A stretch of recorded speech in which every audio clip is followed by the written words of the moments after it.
But we refuse to believe that the Bank of Justice is bankrupt. We refuse to believe that there are insufficient funds in the great vault of opportunity of this nation. So we come to cash this check, a check that will give us upon demand the riches of freedom and security of justice. Now it is time to make justice a reality for all of God's children. It would be fatal to our nation to overlook the urgency of this moment. The sweltering summer of the Negro's legitimate discontent will not pass until there is an innovation, autumn of freedom and equality. 1963 is not an end, but a beginning. Those who hope that the Negro needed to blow off steam, it will now know the continent will have a rude awakening if the nation returns to business as usual. There will be neither rest nor tranquility in America until the Negro is granted his citizenship rights. The whirlwinds of revolt will continue to shake the foundations of our nation until the bright days of justice emerge. They have come to realize that their freedom is inextricably bound to our freedom. We cannot walk alone. And as we walk, we must take the pledge that we shall always march ahead. We cannot turn back. There are those who are asking the devotees of civil rights, when will you be satisfied? We can never be satisfied as long as the Negro is the victim of unspeakable horrors of police brutality. We can never be satisfied as long as our bodies, heavy with the fatigue of travel, cannot gain lodging in the motels and highways and the hotels of the cities. We cannot be satisfied as long as the Negro's basic mobility is from a smaller ghetto to a larger one. We can never be satisfied as long as our children are stripped of their adulthood and robbed of their dignity by signs stating, for whites only. We cannot be satisfied as long as the Negro in Mississippi cannot vote, and the Negro in New York believes he has nothing for which to vote. No, we are not satisfied, and we will not be satisfied until justice rolls down like waters and righteousness like a mighty stream. I say to you today, my friends, though even though we face the difficulties of today and tomorrow, I still have a dream. It is a dream deeply rooted in the American dream.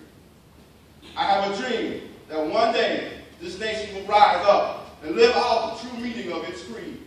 We hold these truths to be self-evident and that all men are created equally.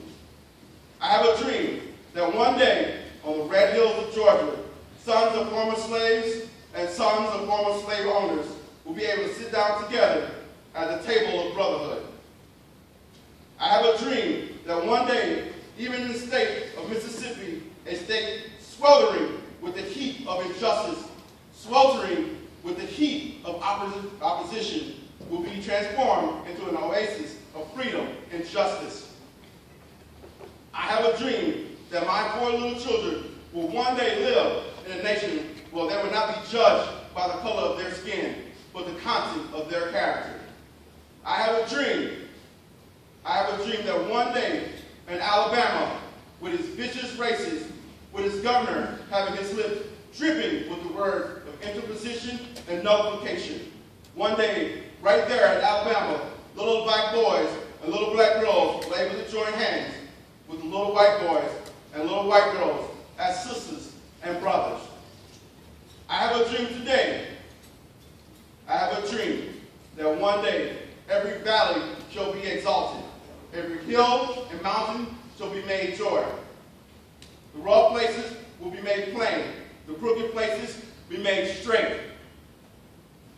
And this glory of our Lord shall be revealed, and all flesh shall see it together. This is our hope. This is the faith that I am able to hew out the mountain of despair a stone of hope. With this faith, we were able to transform the jangling discords of our nation into a beautiful symphony of brotherhood. With this faith, we were able to work together, to pray together, to struggle together, to go to jail together, to stand up for freedom together, knowing that we will be free one day. This will be the day when all of God's children will be able to sing with new meaning.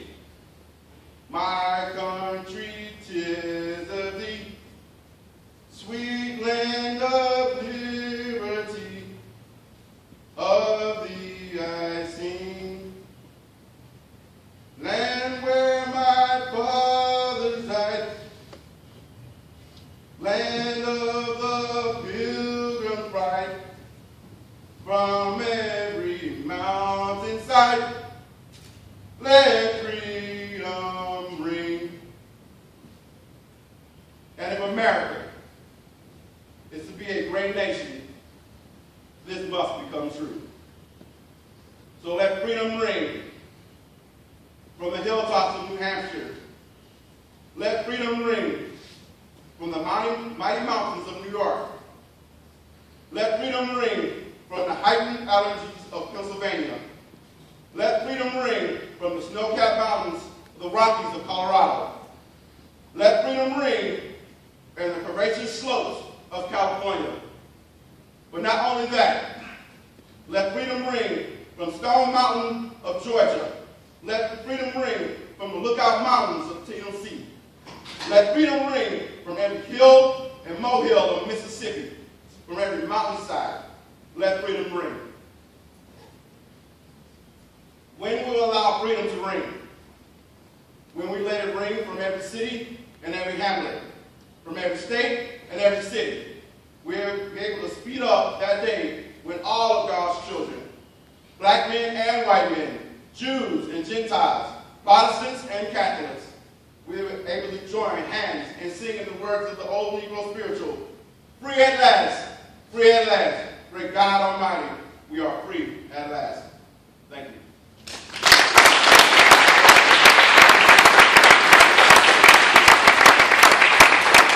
You recorded him singing, right? Thank you. Ladies and gentlemen, it is my pleasure to introduce to you the commanding